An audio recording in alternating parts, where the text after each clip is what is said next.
নমস্কার বন্ধুরা, ঘরকন্নার হেসেলের নতুন একটি ভিডিওতে তোমাদের সকলকে অনেক অনেক স্বাগত জানিয়ে আজকের ভিডিওটি শুরু করছি। আজকে তোমাদের সঙ্গে কোনো রকম ডেলি ভ্লগ শেয়ার করছি না। আজকে তোমাদের সঙ্গে শেয়ার করব যে আমি কিভাবে ফ্রিজে শাকসবজি, মাছ মাংস এবং ফলমূল সংরক্ষণ করি। বর্তমান সময়ে শাকসবজি, ফলমূল এবং মাছ মাংসের দাম প্রায় আকাশ ছোঁয়া, যা আমাদের মতন মধ্যবিত্তদের জন্য অনেকটাই। আর এই শাকসবজি, ফলমূল যদি সঠিকভাবে সংরক্ষণ করা না যায় তাহলে কিছুদিনের মধ্যেই সেগুলো নষ্ট হয়ে যায়। আমরা প্রত্যেকেই এক সপ্তাহ মতন সবজি সংরক্ষণ করে রেখে দিই, কারণ কারোর পক্ষে প্রতিদিন বাজার যাওয়া সম্ভব নয়। তো চলো আর বেশি দেরি না করে ভিডিওটি শুরু করা যাক। ভিডিওটি ভালো লাগলে চ্যানেলটিকে সাবস্ক্রাইব করে পাশে থাকার অনুরোধ রইল।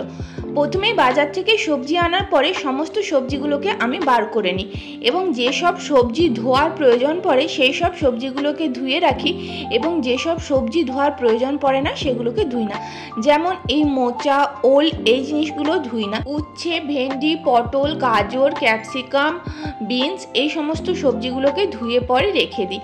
সবজি অর্গানাইজ করার ক্ষেত্রে আমি যে জিনিসটা খেয়াল রাখি, প্রথমেই সব সবজিগুলোকে আলাদা আলাদা সেগ্রিগেট করে একসঙ্গে বার করে রেখে দিই। কারণ থলির থেকে সবজি ডাইরেক্ট যদি রাখা হয় তাহলে অনেক সময় ভেতরে এক দুটো সবজি থেকে যায়, যেটা আবার পরবর্তীকালে রাখা মুশকিল হয়ে যায়। তো সেজন্য সমস্ত সবজিগুলোকে আগে আমি বার করে রেখে দিই এবং যেগুলো ধোয়ার সেগুলো ধুয়ে নিই, আর যেগুলো ধুই না সেগুলোকে এরকমভাবে রেখে দিই। সবজি রাখার ক্ষেত্রে আমি যে জিনিসটা ব্যবহার করি সেটা হচ্ছে এই ট্রেগুলো। এই ট্রেগুলোর মধ্যে তলায় একটা করে জালি দেওয়া থাকে, যার সাহায্যে সবজিগুলোর মধ্যে সহজেই এয়ার পাস হয়। আর সবজিগুলো আমি অবশ্যই টিস্যু পেপার দিয়ে রাখি। সবজি ধুয়ে পরে টিস্যু পেপার দিয়ে রাখলে সবজি অনেক দিন পর্যন্ত ফ্রেশ থাকে এবং অনেক দিন পর্যন্ত সবজিগুলো সুন্দরভাবে ব্যবহার করা যায়। তোমরা এই টিপসটা ফলো করতে পারো। এখানে আমি কুঁদরিগুলোকে ভালো করে ধুয়ে নিয়েছিলাম, সেই কুঁদরিগুলোকে শুকিয়ে নিয়েছি ভালো করে, তারপরে এই বাস্কেটটার মধ্যে রেখে দিলাম। আর এই বাস্কেটটার মধ্যে অনেকটা জায়গা ছিল, তাই সেখানে কাঁচা কলাও রেখে দিলাম। এরকম আমার কাছে প্রায় 6টা মতন বাস্কেট আছে।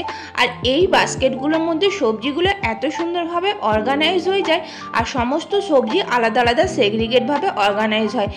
উচ্ছে রাখার সময় আমি অবশ্যই উচ্ছের উপরে যে ডান্টাটা থাকে সেই ডান্টাটাকে বাদ দিয়ে রাখি, এতে উচ্ছে অনেক দিন ফ্রেশ থাকে এবং রাখার সময় স্পেসটাও অনেকটা কম লাগে। একইভাবে ঘি করলা রাখার সময় আমি উপরের ডান্টাটাকে বাদ দিয়ে রাখি। আর এই বাস্কেটগুলোর মধ্যে 250 থেকে 300 গ্রাম মতন সবজি আরামসে চলে আসবে। তার থেকে বেশি হলে একটা বাস্কেটে শুধুমাত্র একটা সবজি আসবে। এখানে আমার উচ্ছে আর ঘি করলাগুলোকে একটা বাস্কেটের মধ্যে রেখে দিলাম। এরপর অন্য একটা বাস্কেটের মধ্যে রাখবো ভেন্ডিগুলোকে আমি আগে ধুয়ে নিয়েছিলাম। আর সবজি ধোয়ার সময় খেয়াল রাখতে হবে সবজি ধোয়ার পরে যেন অবশ্যই সবজিটা ভালোভাবে শুকিয়ে যায়, না হলে সবজি ভেজা অবস্থায় ফ্রিজে রাখলে সবজি পচে যাওয়ার খুবই সম্ভাবনা থাকে। এরপরে আমি এখানে গাজরগুলো রেখে দিচ্ছি, গাজরগুলোকেও ধুয়ে নিয়েছিলাম। সমস্ত সবজি আমি মোটামুটি ধুয়ে নিয়েছি, শুধুমাত্র যে সবজিগুলো ভেতরে কাভার থাকে সেই সবজিগুলো বাদ দিয়ে। এরপরে আমি বড় যে সবজিগুলো সেই সবজিগুলোকে বাস্কেটের মধ্যে রাখবো। এই জন্য বাস্কেটটাকে ভালো করে মুছে নিলাম। আর বাস্কেটের তলায় আমি এরকমভাবে প্লাস্টিকের শিট বিছিয়ে দিই। বাস্কেটের মধ্যে প্লাস্টিকের শিট বিছিয়ে দিলে কি হয়, বাস্কেটের মধ্যে যদি কখনো জল বা কোনো জিনিস পড়ে তাহলে সেটা বাস্কেটে লাগে না, প্লাস্টিক শিটের মধ্যেই থেকে যায়। বাস্কেটের মধ্যে সবজি রাখার ক্ষেত্রে আমি ব্যবহার করি এই নেটের ব্যাগগুলো। এই নেটের ব্যাগগুলো বড় সবজি রাখার ক্ষেত্রে খুবই কার্যকরী। এখানে আমি ঝিঙেটাকে এই নেটের ব্যাগের মধ্যে ঢুকিয়ে ভালো করে চেনটাকে আটকে দিলাম। নেটের ব্যাগগুলো ট্রান্সপারেন্ট, এটার মধ্যে সহজে হাওয়া চলাচল করতে পারে, তাই সবজি অনেক দিন পর্যন্ত ফ্রেশ থাকে। এখানে চিচিঙ্গাগুলোকেও রেখে দিলাম। আর সবজি রাখার ক্ষেত্রে আরেকটা জিনিস খেয়াল রাখতে হবে, বাস্কেটের মধ্যে যখন আমরা সবজি রাখবো তখন যেন শক্ত সবজিগুলো তলায় থাকে এবং যে সবজিগুলো তুলনামূলকভাবে নরম সেই সবজিগুলো যেন ওপরে থাকে। একদম তলায় আমি লাউ, ওল, পেঁপে সেগুলো রেখেছি, তার ওপরে আমি ঝিঙে ঝিঙেটাকে রেখে তার উপরে নেনুয়া এবং বেগুন যেহেতু একদমই নরম সেজন্য বেগুনটাকে সবার উপরে রেখেছি। এইভাবে বাস্কেটের মধ্যে সবজি রাখলে সবজি অনেক দিন পর্যন্ত ফ্রেশ থাকবে। ছোট ছোট সবজিগুলো রাখার ক্ষেত্রে আমরা এরকম ধরনের একটা সেপারেট কন্টেনার যুক্ত বক্স ব্যবহার করতে পারি।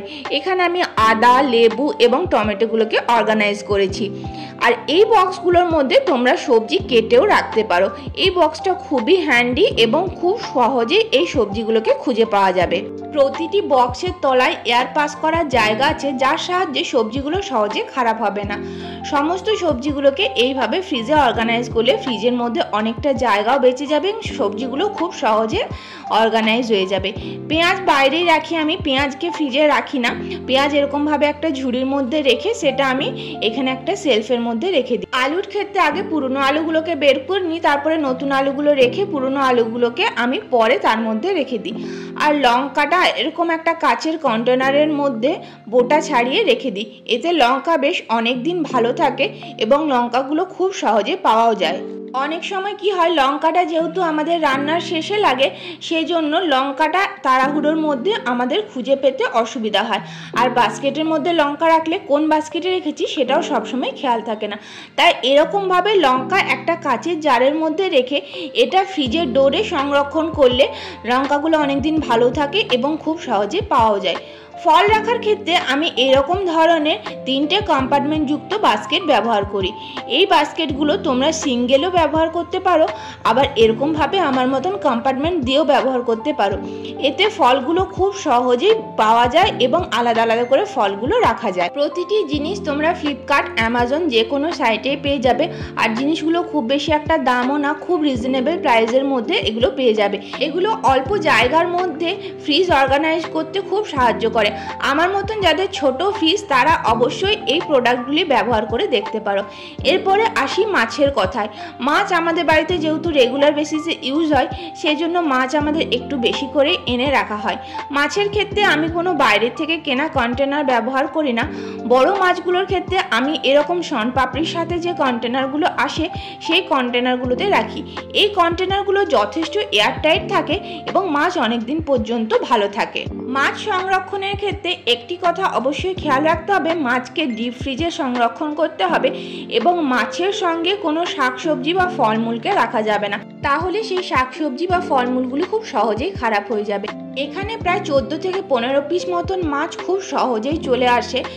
এরপরে আসি ছোট মাছ ধোয়ার কথায়। ছোট মাছ ধোয়ার ক্ষেত্রে আমি এরকম 2টো বাটি ব্যবহার করি এবং একটা বাটির মধ্যে সমস্ত মাছগুলোকে ঢেলে নিয়ে কচলে তারপরে মাছগুলোর জলটা ছেঁকে আমি অন্য বাটির মধ্যে ট্রান্সফার করে দিই। ছোট মাছের মধ্যে যেহেতু অনেক রকম ধুলো বালি থাকে এবং অনেক কাদামাটিও থাকে, সেই জন্য এরকম করে প্রায় 8 থেকে 10 বার মতন ধোয়ার পরে জলটা যতক্ষণ না সাদা হচ্ছে ততক্ষণ পর্যন্ত ধুতে হয়। এইরকমভাবে প্রায় 12-10 ধোয়ার পরে জলটা সাদা হয়। অনেক সময় 12-10 ধোয়ার পরেও হয় না, তখন আরো 1-2 বার এক্সট্রা ধুতে হয়। ছোট মাছের মধ্যে অনেক রকম বালি কাঁকড় থাকে, তো সেক্ষেত্রে এরকমভাবে ছেঁকে তুললে পরে বালি কাঁকড়গুলো তলায় চলে যায় এবং মাছগুলো খুব সহজে ওপরে চলে আসে। আর ছোট মাছ সংরক্ষণ করার জন্য আমি এরকম শনপাপড়ির ডাব্বা ব্যবহার করি। অবশ্যই মাছ মাংস ফ্রিজে রাখার সময় ঢাকা দিয়ে রাখা উচিত, না হলে মাছ মাংস থেকে অনেক রকম জীবাণু ছড়ায় যেগুলো আমাদের শরীরের পক্ষে খারাপ এবং ফ্রিজের মধ্যেও একটা গ্যাস বের হয় যেটা মাছ মাংসর মধ্যে ঢুকে সেটা খেলে আমাদের শরীরে ক্ষতি হতে পারে। তো চলো বন্ধুরা, আজকের ভিডিওটা এখানেই শেষ করছি। কেমন লাগলো কমেন্ট করে জানিও। সকলে খুব ভালো থেকো, সুস্থ থেকো। খুব শীঘ্রই তোমাদের সঙ্গে দেখা হচ্ছে নতুন একটি দিনের সাথে।